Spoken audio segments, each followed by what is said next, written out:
আমার ভজন হলো সারা, আমার পূজন হলো সারা, নদের চাঁদের কান্তা আমি, কান্ত আমার গোরা। এই গান গাইতে গাইতে প্রাণেশ্বর গৌরাঙ্গের নিত্যলীলায় যিনি প্রবেশ করেছিলেন, আজ আমি সেই মহাপুরুষের জীবনী আপনাদের কাছে কীর্তন করব। আপনারা মন দিয়ে শুনুন। আজ আমি শ্রীমৎ সিদ্ধ চৈতন্য দাস বাবাজি মহাশয়ের জীবনী আস্বাদন করব। ভক্তগণ, আপনারা মন দিয়ে শুনুন। 1175 সালে ময়মনসিংহ জেলায় ভাদ্রা গ্রামে বঙ্গজ কায়স্থ ঘোষ বংশে জন্ম হয়। পিতামহ গোবিন্দনাথ ঘোষ রায় পরম বৈষ্ণব ছিলেন এবং শ্রী গোবিন্দ রায় নামে বিগ্রহ প্রতিষ্ঠা করিয়া তত্রত্র গোস্বামীদের হস্তে 125 বিঘা নিষ্কর ভূমিদান করত সেবা সমর্পণ করিয়াছেন। গোবিন্দের দুই পুত্র বৈদ্যনাথ ও গৌরনাথ। ইহার পূর্বপুরুষগণ মুর্শিদাবাদের নবাব সরকারের উচ্চপদে অধিষ্ঠিত ছিলেন। গৌরনাথ তৎপিতার দেহত্যাগ হইলে আটিয়া পরগনার মুসলমান জমিদারের অধীন প্রধান কর্মচারী ছিলেন। বৈদ্যনাথ ঘোষের একমাত্র পুত্র জগবন্ধু। অল্প বয়সে জগবন্ধুর মাতা ও পিতা পরলোকে গমন করিলে নিঃসন্তান গৌরনাথ ইহাকে অপত্য নির্বিশেষে পালন করেন। 7 বর্ষ বয়সে দারুণ বিসূচিকায় যখন ইনি মুমূর্ষ হইয়াছিলেন, তখন গৌরনাথ ইহাকে শ্রী মদন গোপালের চরণামৃত পান করাইয়া ব্যাধিমুক্ত করিলেন। কথিত আছে, তদবধি ইনিও পরম শক্তিমান হইলেন। প্রসাদে তাহার অপূর্ব বিশ্বাস। জলখাবারের পয়সা দিয়া বাতাসা কিনিয়া হরিলোট দিতেন। অনিবেদিত বস্তু গ্রহণ করিতেন না। কীর্তনে অপূর্ব ভাববিকার দেখা যাইত। ইনি 12 বর্ষকালে একজন মুন্সির নিকটে বাংলা ও পারস্য ভাষায় ব্যুৎপন্ন হন। প্রাচীন বৈষ্ণব পদাবলী পাঠে ও কীর্তনে বিশেষ অনুরক্ত ছিলেন। বৈষ্ণব বংশে জাত বলিয়া জগবন্ধু বাল্যকালেও নির্ভয়ে সনাতন বৈষ্ণব ধর্মের পোষকতা করিতেন।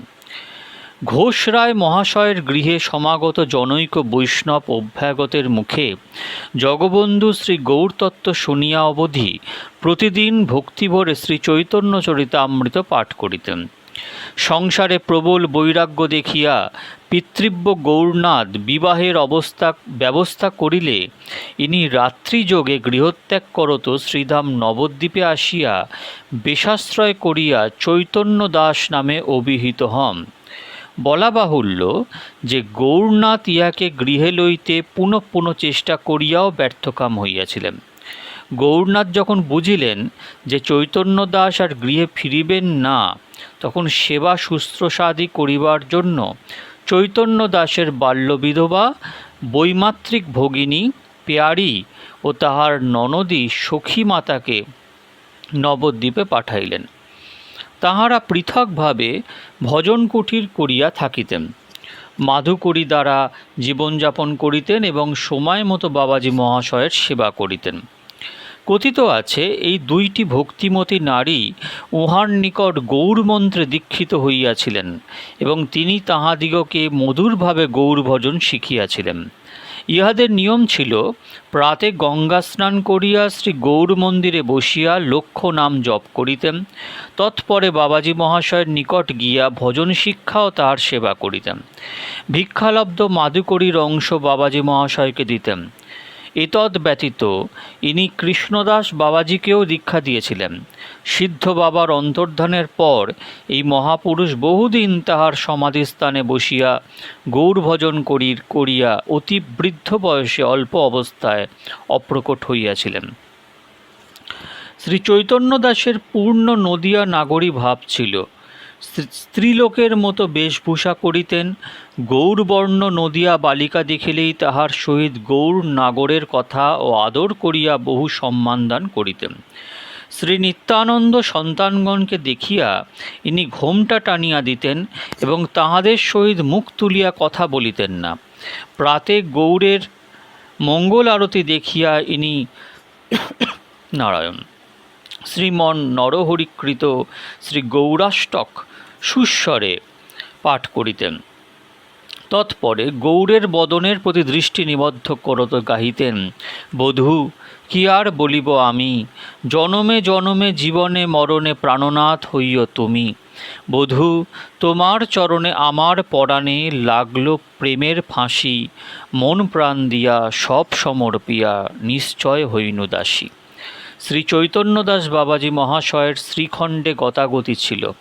সরকার ঠাকুরের গোষ্ঠীর সহিত ইহার যথেষ্ট সম্প্রীতি ছিল। নরহরির প্রাণ গৌর ও বিষ্ণুপ্রিয়ার প্রাণ গৌর লইয়া তথায় প্রচুরতর রঙ্গ আনন্দ হইত। শ্রীখণ্ডবাসী অবাল বৃদ্ধ বনিতাকে তিনি শ্রদ্ধা সহকারে দণ্ডবৎ প্রণাম করিতেন। একদিন সিদ্ধ বাবা তত্রত্য শ্রী মন্দিরের সম্মুখে দাঁড়াইয়া শ্রী বিগ্রহ দর্শন করিতেছেন। জরাগ্রস্ত হইলেও হঠাৎ বলপূর্বক শ্রীমন্দিরে প্রবেশ করত দ্বার রুদ্ধ করিলেন।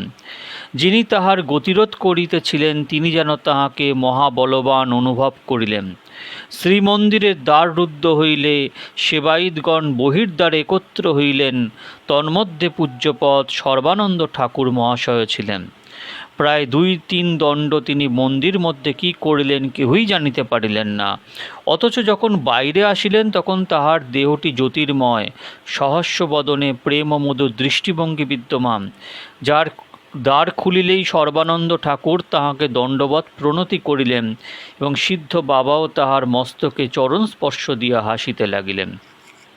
ঠাকুর মহাশয়ের আজ আনন্দ আর ধরে না। কৃষ্ণনগরের রাজবংশ পুরুষানুক্রমে বৈষ্ণব বিদ্বেষী বলিয়া কথিত।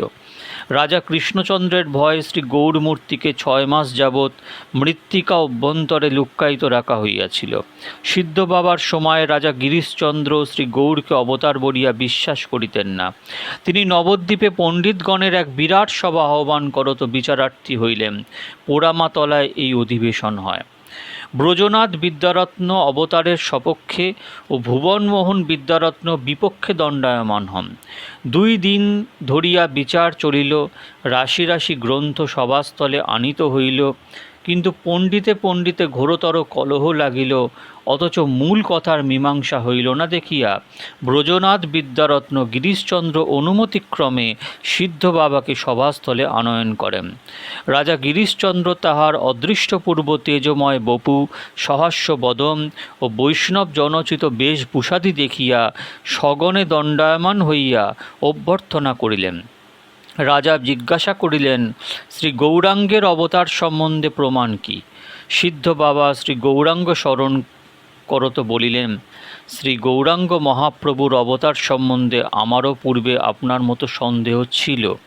তিনি ঈশ্বর কি ভক্ত, পূর্ণ কি অংশ, এই বিষয়ে ঘোর সন্দেহ ছিল।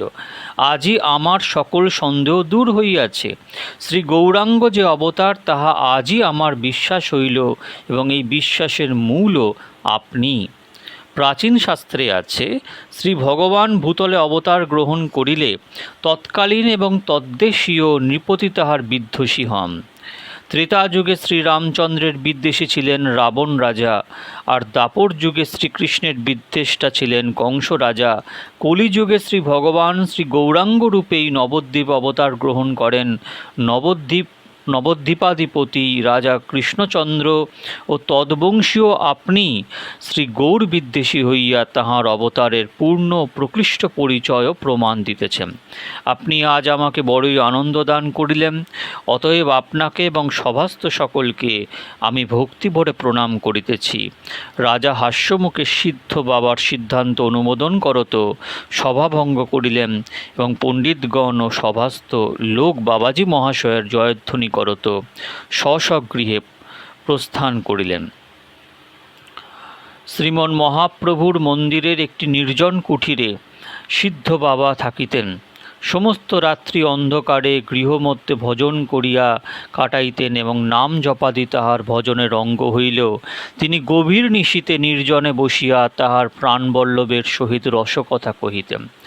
রসিক ভক্তগণ সেই সব নির্জন সংলাপ শ্রবণে পরমানন্দ পাইতেন। এই সময় শ্রীধাম ভীম নামে এক দুষ্ট প্রকৃতি ভীষণ লোক ছিল। সে জাতিতে গন্ধ বণিক বড় বৈষ্ণব বিদ্বেষী। একদিন রাত্রিতে শ্রীমন্দিরের প্রাচীর লঙ্ঘনপূর্বক সে বাবাজী মহাশয়ের কুটিরের সম্মুখে দাঁড়াইয়া ওইসব রসকথা শুনিয়া মনে করিলেন বাবাজী মহাশয় কোনো স্ত্রীলোকের সঙ্গ করিতেছেন। এই ভাবিয়া সে পদাঘাতে দ্বার ভঙ্গ করিয়া দেখিল কুটির মধ্যে জ্যোতিপূর্ণ বাবাজী মহারাজ ধ্যানমগ্ন। চতুর্দিকে আলোকিত কুটির মধ্য হইতে অপূর্ব পুষ্পগন্ধ প্রসূত হইতেছে দেখিয়া ভীম মূর্ছিত হইয়া পড়িল। মূর্ছা অপনোদনে আবার দেখিল পূর্ববৎ শ্রীমন্দির দ্বার রুদ্ধ হইয়াছে, আর কোনো শব্দ নেই। সে ধীরে ধীরে গৃহে ফিরল এবং কয়েকদিন আত্মগ্লানি ভোগ করিয়া পরে বাবাজী মহাশয়ের নিকট আত্মসমর্পণ করিল।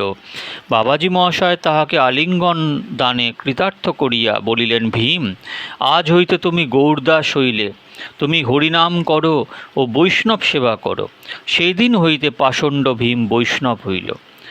একদিন সিদ্ধ বাবা গঙ্গা স্নান করত তীরে উঠিয়া কৌপিন পড়িতেছেন।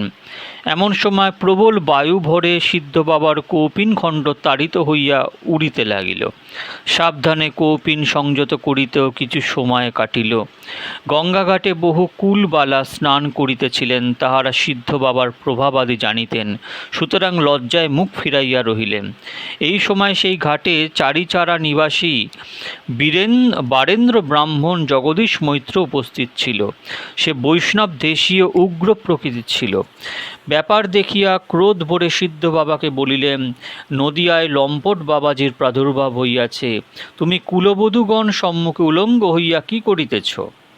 শীঘ্রই এই স্থান হইতে দূর হও, নচেত প্রহারেণ ধনঞ্জয় হইবে। বাবাজী মহাশয় লজ্জিত হইয়া বিনয় করিল।